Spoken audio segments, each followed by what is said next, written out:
Good afternoon. My name is Robert Ortega, and I am the Director of Member Services at Public Safety Retirement. I probably have talked to some of you on the phone, email, so forth, because I have been with Public Safety since about 2008. Prior to that, I was kind of in some of your guys' shoes if you're a local board secretary, because I was the local board secretary for the Department of Public Safety. So I've kind of been on both ends. So I understand a little bit of your guys' pain with respect to what we're going to talk about today on disability determinations and disabilities. And I'm also on the other side when we are looking at those actions that are taken by local boards and confirming that decisions are made in accordance with statute so that we can move forward and pay pensions for our disability pensioners. So we are in the afternoon here, so I know you all had lunch, so either one of two things is going to happen. Either you all have all the brain energy to suck in everything that I'm going to talk about right now on disabilities, or you'll be napping in about 5 minutes. So I do apologize. So we'll go ahead and get going here. Like I said, today we're going to be reviewing the different types of disabilities between all of our plans, because again, we're not just public safety retirement, we are the corrections officers retirement, and we're also the elected officers or elected officials retirement plan as well. So we're going to talk through the different disability types between all those different plans. We'll talk a little bit about the nuances between the tiers, because that's also a new big thing for us over the last couple years, is we're no longer just one tier of benefits. We're 3 tiers of benefits within all 3 of our plans. So there are some nuances within that. Won't go into a lot of detailed discussion just because due to timing, but if you don't get your questions answered here, I believe the next sessions are kind of just a bunch of breakout Q&A sessions. So if there's questions you have there, I'll probably be sitting on one of those panels as well, so bring those questions. We'll also then take a brief time to talk about the disability determination process for our public safety local boards and our CORP local boards. If you came from Stan's and Brian Moore's presentation on local boards, they probably, I didn't sit through all of it, but I'm sure they touched base and talked through the disability determination process and some of the responsibilities of a local board when it comes to disabilities. But I also want to take that time to talk through it a little bit more as well, just so you can see not only what your responsibility is as a local board through that process, but what happens when you make decisions and what you need to do and what you need to provide public safety so that we can review those actions. Because as a local board, I would say that's probably one of your biggest duties and responsibilities when it comes to decisions and actions that you make is the eligibility for a disability. Because when it comes to membership, if you meet the criteria, you're a member. If you are eligible for normal retirement, you meet the criteria, you're 20 years, 25 and 55, you meet the criteria. Disability is where you really have to analyze, is somebody eligible for this disability? Am I going to expend employer funds to even go through that process, meaning sending them to IMEs, making sure your legal counsel is available to help make those decisions. So I would say that the disability process is probably the biggest process that you all have as local boards, whether you're a member, whether you're the local board secretary. So we'll talk a little bit about that. And then, like I said, save some time at the end to hopefully answer some of your questions. And if I don't get to all of your questions, you definitely can reach out to me via email, give me a phone call, or attend the next Q&A session. So we'll go ahead and get going. So this slide right here just talks about the different disability types that we have within all 3 of our plans. Public safety has 3 work-related disabilities. That would be our accidental, our temporary, and our catastrophics. And then we have 1 non-work-related disability type within ordinary, and I'll talk a little bit about each of them in the next few slides. And then I also want to talk a little bit about what a member has if they are a DC member, meaning as a Tier 3 public safety member, if they have elected to participate exclusively in the DC plan, what does the disability offerings look like for them? In CORP, almost the same as public safety. They have the accidental and the total and permanent, which are work-related disabilities, and then they also have an ordinary disability program, as well as DC options for those Tier 3 members who either elected to be in the DC plan, so that would be for the probation surveillance officers of the admin office of the court, or it would be for all other Tier 3 DC members within CORP, because all other DC or all other CORP employers, whether you're the Department of Corrections, Department of Juvenile Corrections, County Detention, they automatically have to be in the DC plan as a Tier 3 member. So we'll talk a little bit about their disability offerings as well.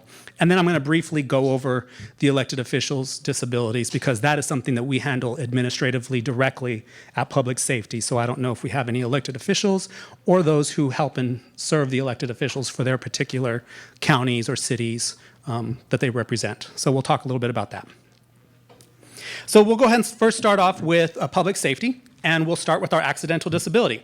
As I mentioned before, this is a service-related disability, and so you'll see right up there that's the definition taken directly out of statute on the eligibility as defined in statute. And so this is going to be what you as a local board are going to review against when you begin the disability determination process on whether or not somebody meets or rises to the level of eligibility for an accidental. So this particular disability has both a physical and a mental component. So they can qualify if it's a physical or a mental condition that you as local boards find that totally and permanently prevents them from performing a reasonable range of duties within the job classification. So the position that they're in right now, are they still eligible to perform a reasonable range of those duties, whether it be from a physical or mental condition? And additionally, those particular conditions that they are applying for have to be directly related to the performance of their duties. So was it a work-related issue? So that's what an accidental is all about.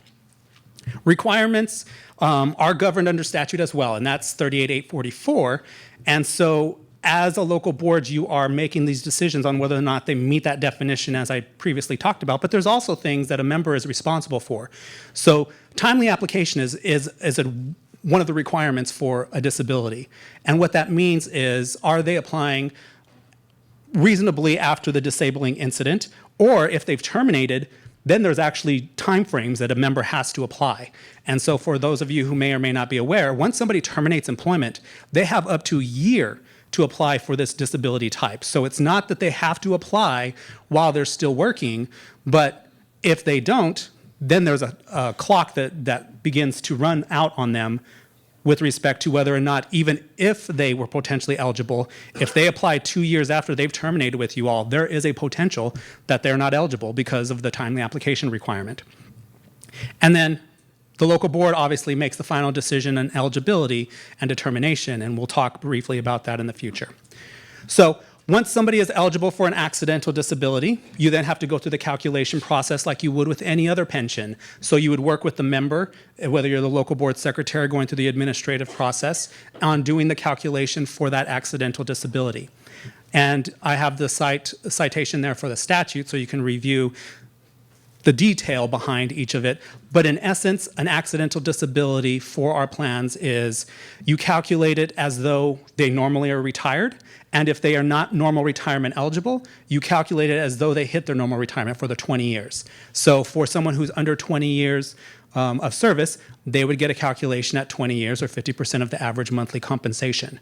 What I can state right now is there is an interesting nuance that's currently in place the way the statute is written, that for Tier 2 members, because there's almost two different qualifiers for normal retirement for Tier 2, there's that 15-year and I believe 52 and a half, or the 25-year and 52 and a half, that there's this weird nuance on what calculation you really are going to apply. What I can tell you is there's legislation, and I'm sure they probably talked about it earlier in the morning, to kind of ensure that it coincides with what the essence was, and the essence was is that everyone who's under their normal retirement should be receiving 50% of their average monthly compensation.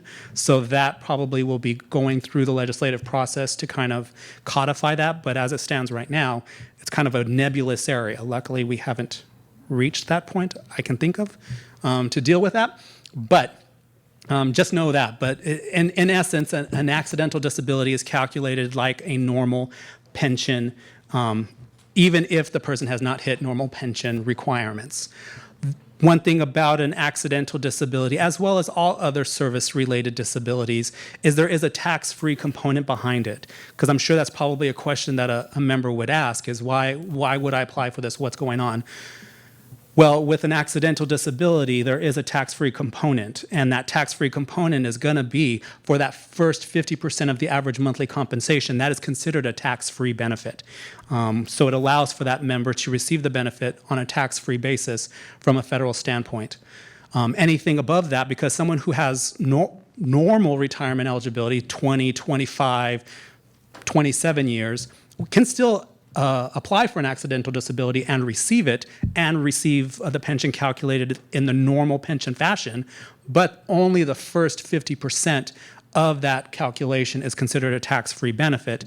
Everything above and beyond that would be considered taxable monies. So that's kind of a little bit about the accidental disability. Moving on to ordinary. Ordinary is the non-service related disability.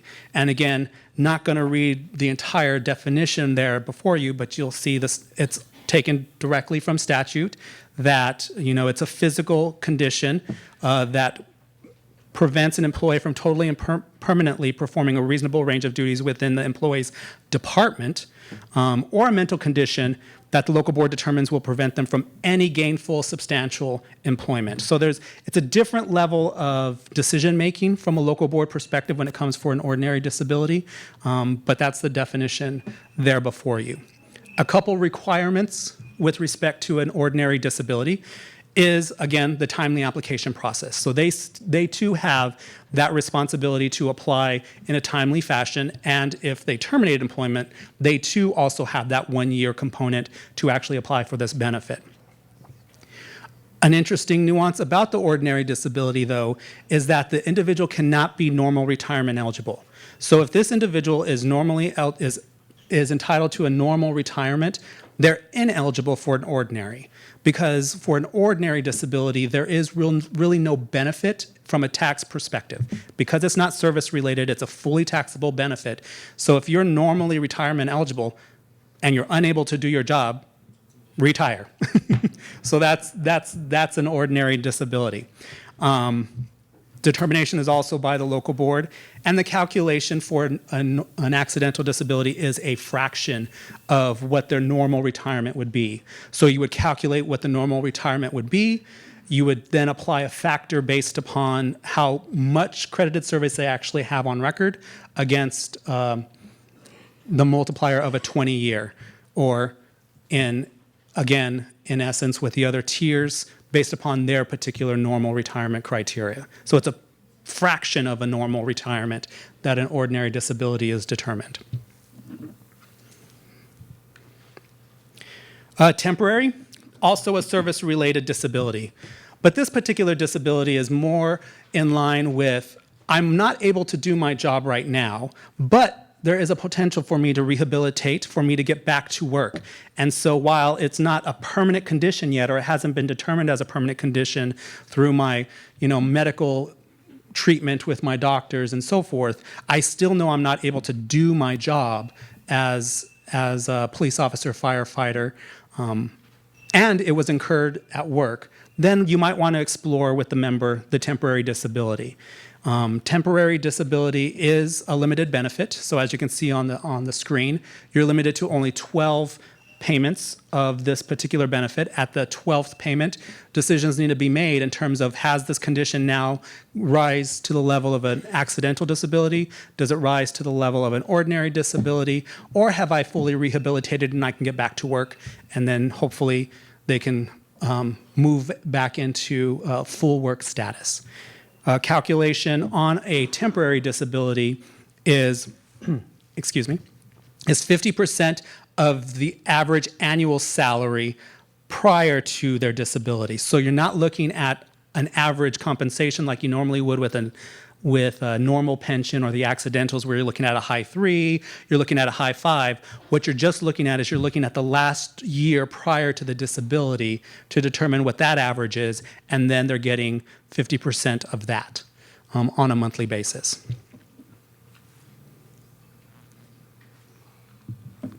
Catastrophic disability.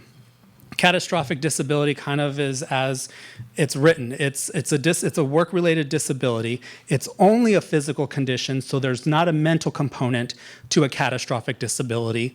It is also still work-related, But this is a disability, and you all, if you question whether or not it rises to a catastrophic, probably not a catastrophic, because catastrophic is kind of an accidental disability on steroids.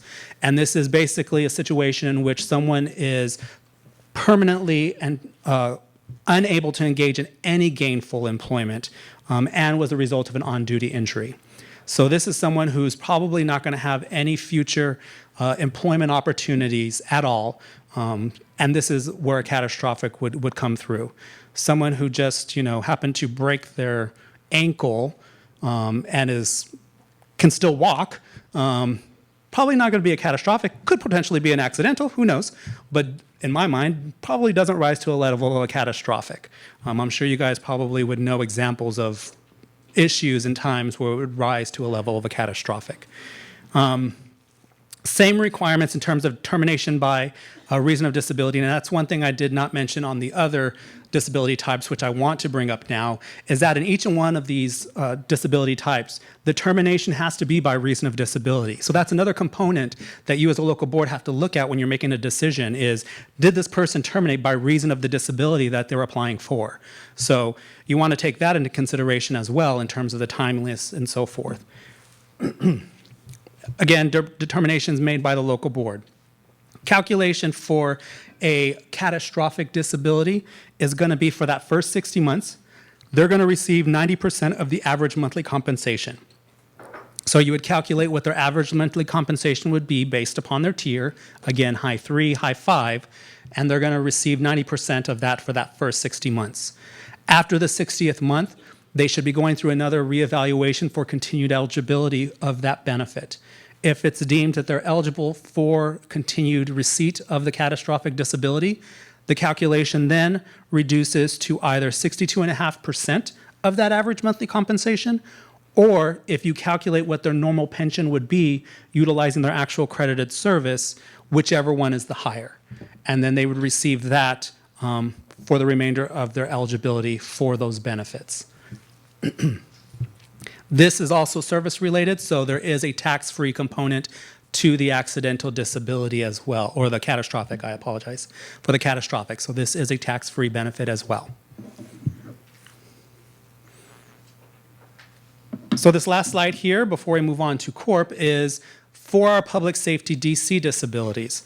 This particular area is for those members who elect to be in the DC exclusive, and they're a tier 3 member. So they are not participating in our defined benefit plan, but are participating exclusively in the DC. They do have disability eligibility components, but for them, they are limited to only work-related disabilities. So there's no ordinary disability under this program. So if it's not work-related, they're not eligible to apply. Well, I shouldn't say not eligible to apply. Anyone can apply for a benefit whenever they want. Whether they're deemed eligible is determined by you all as a local board.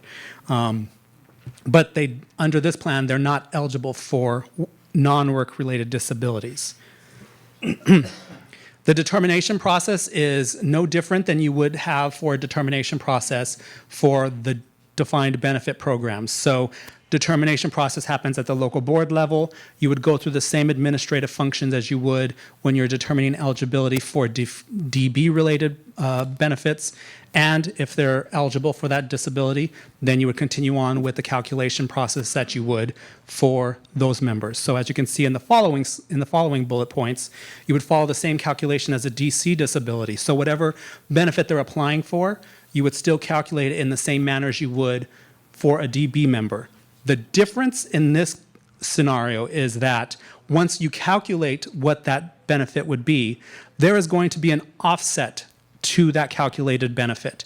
And the offset is basically going to be based upon their DC account. So then we have to then take a look at what is the value of their DC account at the time that we're going to pay this benefit, and we would determine what an annualized or annuitized value of that account would be.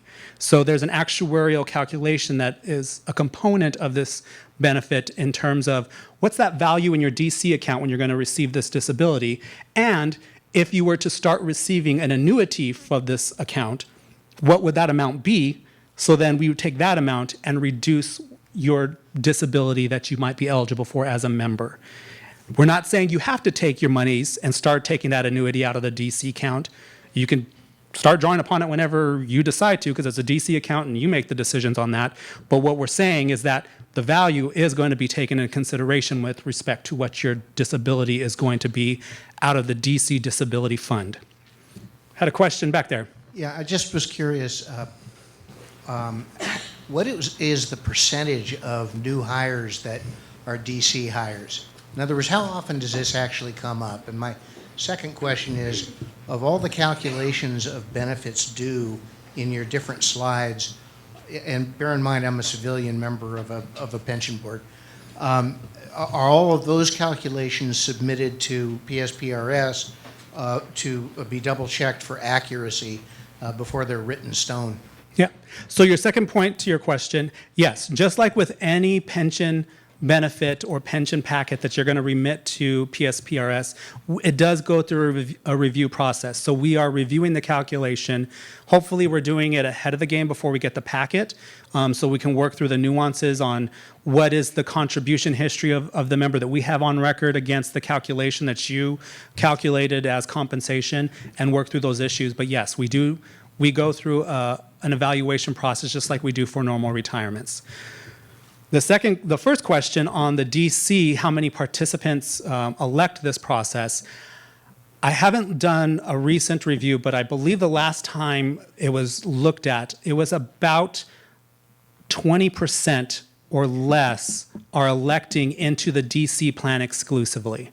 And that's between both PSPRS with CORP. It's a higher percentage of a population that participates because some have to be in it no matter what. But those who do who have the ability to elect, it's about a 20% election rate from the last time that I remember with respect to DCs. So we haven't had to calculate a DC Tier 3 disability, but we have had to calculate a Tier 3 DB disability within the last few months, which is kind of interesting. Any other questions before I move on? Nope. All righty. So now let's go ahead and talk about CORP. I'm kind of going to go through this a little bit quicker because it's almost similar in fashion in terms of how eligibility is determined, how calculation is determined. But one thing I do want to bring up here on the accidental is the accidental actually has been recently amended. So in the last legislative session, the accidental disability under the CORP plan was amended to kind of mirror public safety in that you're just looking at whether or not it's a physical or mental condition that totally and permanently prevents an employee from performing a reasonable range of duties within their job classification and that was incurred in the line of duty. Prior to that, there was some additional caveats in terms of was it interacting with a prisoner or a detainee. In this particular condition now, it's mirrors exactly like public safety for eligibility. Calculation is similar in terms of 50% of the average monthly compensation for those under normal retirement eligibility. Tax-free benefit as well, same requirements with respect to timeliness and termination by reason of disability. But I just wanted to bring that up for the accidental because that is a recent change within our CORP plans. Total and permanent is something that is, I wouldn't say like the catastrophic in public safety, but almost the language almost kind of mirrors that, but the calculation is just like an accidental. So we don't see a lot of total and permanence. The only differences between that and what the accidental used to be is that it didn't require all the inmate interaction as an accidental did. So that's why if someone wasn't eligible for an accidental, may have pursued potentially a total and permanent because I still had a work-related injury that can kind of be related to my job duties, but it didn't require me to actually be the result of interactions with inmates. So in my mind, even moving forward, now that accidental kind of mirrors public safety, we might even see even less total and permanent benefits moving forward. Yes, Mike? I was going to ask you about that, Robert. under what circumstances would you see anybody applying for a total impairment instead of accidental now that the definition has changed? I don't know. I can't see one either. I don't see why somebody would do that. There wouldn't be, in my mind, now that accidental mirrors pretty much public safety, because that's, like I said before, the other one required in the past this inmate interaction. This one doesn't, so that's why if they didn't have that inmate interaction, they could potentially get this total and permanent, but calculation is no different. Accidental actually has A lower bar. a bar clearer than the total permanent, which is any gainful employment, and the calculation of benefits the same. Exactly. I would agree. Corp ordinary disability, same type of components as the ordinary and public safety in that it's not a work-related disability, but it does totally and permanently prevents them from any employment, a reasonable range of duties within their department, and that there's no gainful substantial activity that they're able to do. Same requirements for timeliness of application, and same cannot be normal retirement eligible to receive this benefit. Disability under CORP, so a lot of our membership in CORP now is Tier 3 will fall under this slide here. Just like in public safety, because our DC members under CORP participate in the same exact plan as those in public safety. They participate in the public safety personnel defined contribution retirement plan. So they're in the same plan, they're in the same DC disability plan, so they receive the same DC disability eligibility benefits. So only work-related, still goes through a disability determination process with the local board, and is still calculated in the same fashion as a DB pensioner with that offset on their DC value annuitized. So a couple other things I want to point out to with regards to all of these disabilities that members may apply for is that no member can qualify for an accidental, catastrophic, or ordinary if in the local board's findings that the disability was the result of injury suffered while engaged in felonious criminal acts. So if that's the result of what's happening, they're not eligible. They're not eligible if they're entitled to a veteran's disability benefit from the U.S. Armed Forces for that same disability, and that condition or injury existed prior to the membership in the system. So if it's a pre-existing condition, that would be one reason why a local board would deny a benefit. One thing I also want to talk about with respect to a local board responsibility, which again, probably in the previous presentation you may have heard, is that you as a local board have every right and authority to reevaluate a member's continued eligibility for this benefit. You can conduct periodic reevaluations for their continued eligibility up to the point that they would have hit their normal retirement. So once they're normal retirement eligible and they're still determined to be eligible for this benefit, they continue to receive that as a lifetime benefit. But do know that as a local board, you have every authority prior to that to conduct a periodic evaluation, no more than annually, to determine eligibility for that benefit. Got a question here and then a question here. On that part, does the board have to determine the eligibility requirements at that board hearing if it's approved, and say you have to do an annual re-eval or every 3 years re-eval, or can that be announced at a later date? It doesn't have to be established at the initial eligibility. A local board has every authority to make decisions how they want to process it. Some boards, like some of our larger boards, already have like a process in place where annually they're looking at everyone who's receiving an eligibility and figuring out when their annual comes up, and even making determinations whether or not it's going to go before the board to make that decision for an evaluation. Or they may have different policies that say, hey, I just want you to tickle this one every single year.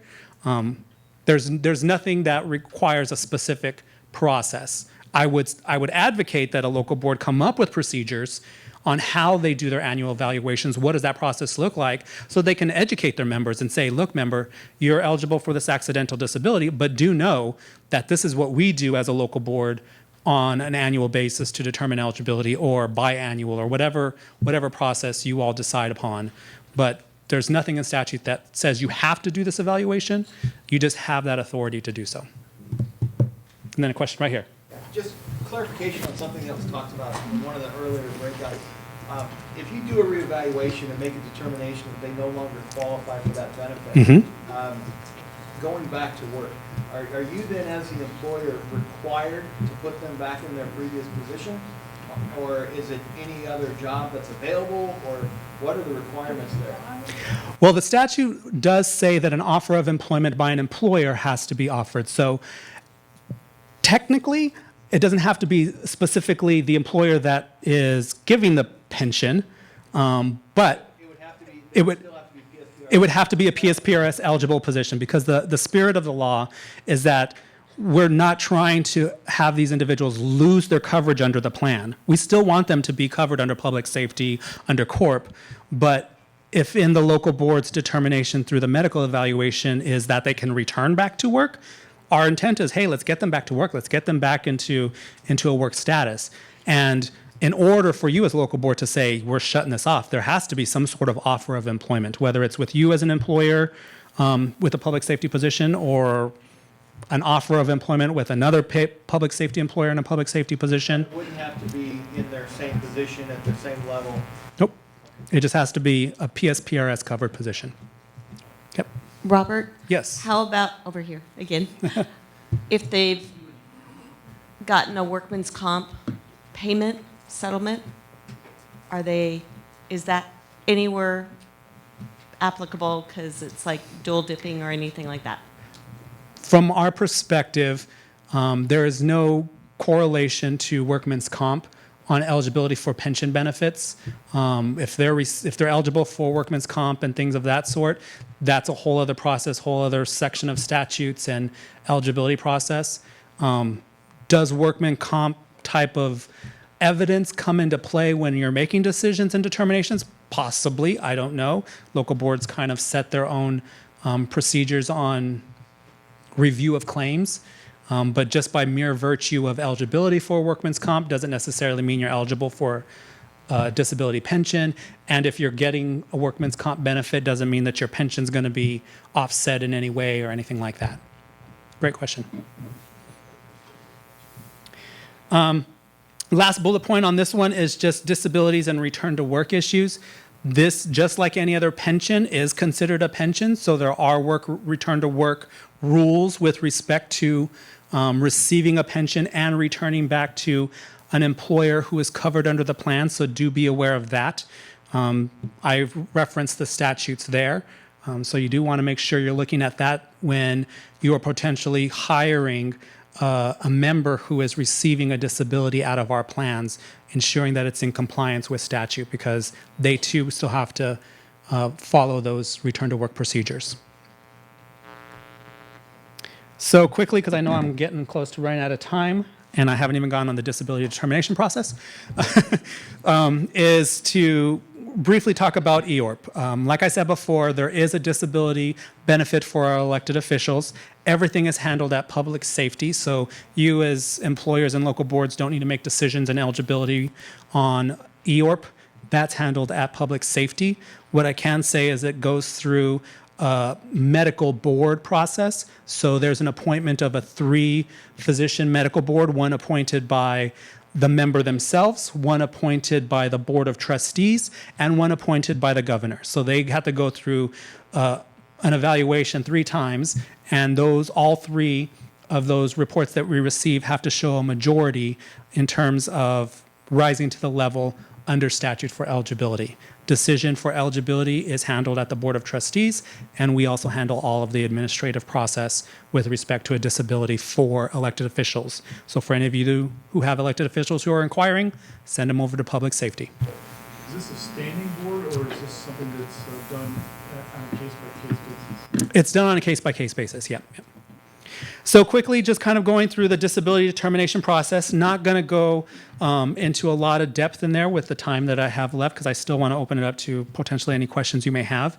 But I just want to kind of talk about what the steps really look like for a member when making a decision on disability.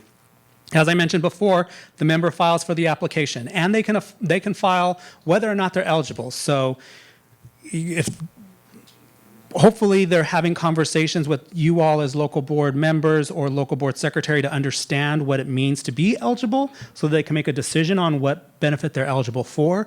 But they can apply for anything. It doesn't matter, it doesn't mean that they're eligible for it, but they absolutely can apply for it. So it's important that you understand that you shouldn't be denying members eligibility to apply for a benefit. They have every right to.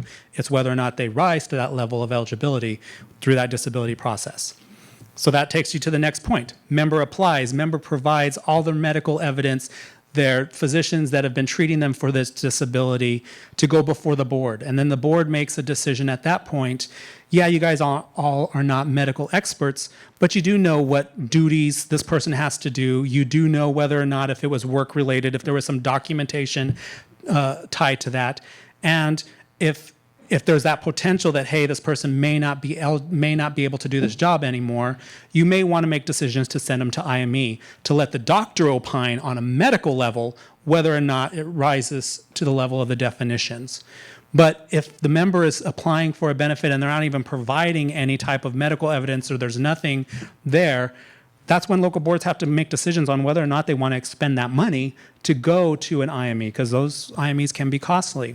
And so decisions need to be made on whether or not the claim is tabled for further evidence and you're working with the member to get that evidence.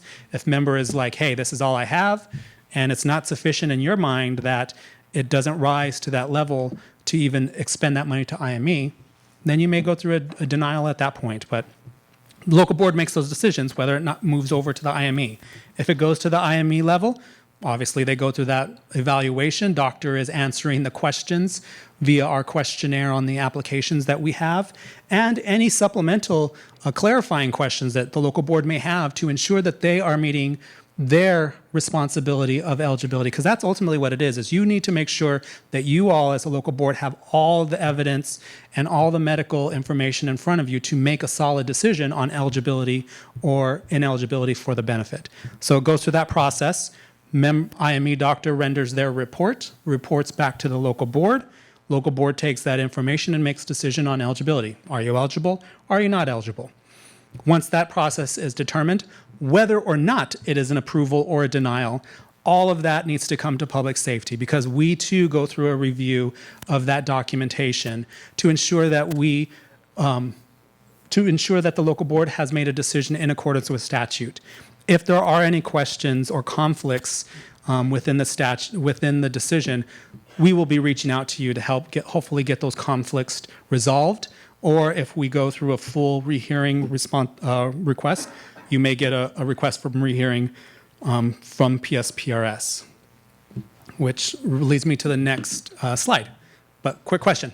Local board is trying to make a determination regarding the disability and decides that they must send the claimant to, or applicant to an independent medical examiner.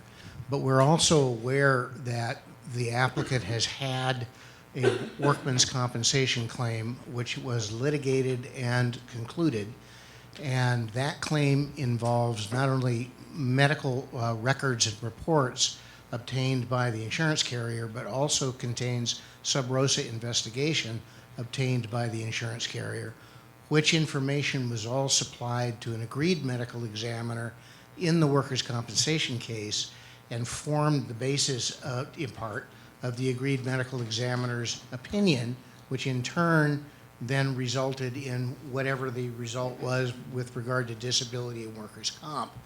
I would think that our IME should have that information as part of the package we send, because it's relevant and important information. I have been told by others that we cannot obtain the workers' comp medical and particularly the sub rosa file, and that we also have no business doing that. That, I think, is at the level of partnership with the employer to make those decisions. I can't opine. I'm not a lawyer. But what I would state is, I believe under 38847, there's statute that talks about Local board needs to have all the documentation and information from the employer and PSPRS in order to render decisions. So whether or not that has any weight or bearing, I don't know. But I think that was something I would defer to your legal counsel as a local board on how to address and partner and work with the employer and the workman's comp carrier to receive that information and evidence in rendering a decision on a pension level. But going back, rehearing. So decisions have been made, and there's questions regarding that decision. Both the member and PSPRS have abilities to request a rehearing for clarification and to consider potentially a change in decision. As you can see here, there are timelines associated with that. Member and PSPRS have timelines in which to request that rehearing, and I'm not going to go through all the nuances behind that. You can review that slide and determine that, but just know that there are rehearing rights for disability, and there's rehearing rights for any claim brought before the local board, because it's not just disability. 99% is tied to a disability, but rehearing rights are actually tied to any decision made by a local board on a claim. The last thing I kind of want to talk about is the minutes of the meeting. As a public body, you all are responsible for producing minutes in accordance with open meeting law. So make sure that you're following those policies and procedures and statutory provisions. But what I would also state with respect to disabilities, it becomes even that much more critical to ensure that your meeting minutes provide a clear description of your action being taken, because we need to be able to review those minutes, review the application brought before us, review that IME that you guys utilize to make a decision to say, does it all coincide and was a decision made in accordance with statute? So by merely saying, you know, Joe firefighter applied for disability, approved. Okay, how did you come to that conclusion? Especially when we get the documentation and there appears to be conflicts. There is conflicts of what your IME doctor said that said, hey, look, yes, he has this disability, but I can't opine yet that it's a permanent condition, and you all approved an accidental. Well, how did you deal with that conflict? So that's one thing I want to say with the minutes, that you need to make sure. I mean, they don't need to be verbose. We've seen minutes that are pretty much the transcript of the entire meeting, which is fine. A lot of interesting reading, but we do at least need to have minutes that provide a clear description of what occurred, how decisions were made, and also ensure that it's in accordance with public meeting or open meeting laws. We do have requirements under statute that you need to submit those minutes within 20 days of the action being taken. Hopefully you're sending that to us sooner than that. At minimum, the draft minutes, because I know you can't have approved minutes until the following meeting to approve those minutes, but we do need them in a draft form. And that's pretty much it, because I think I'm running out of time, but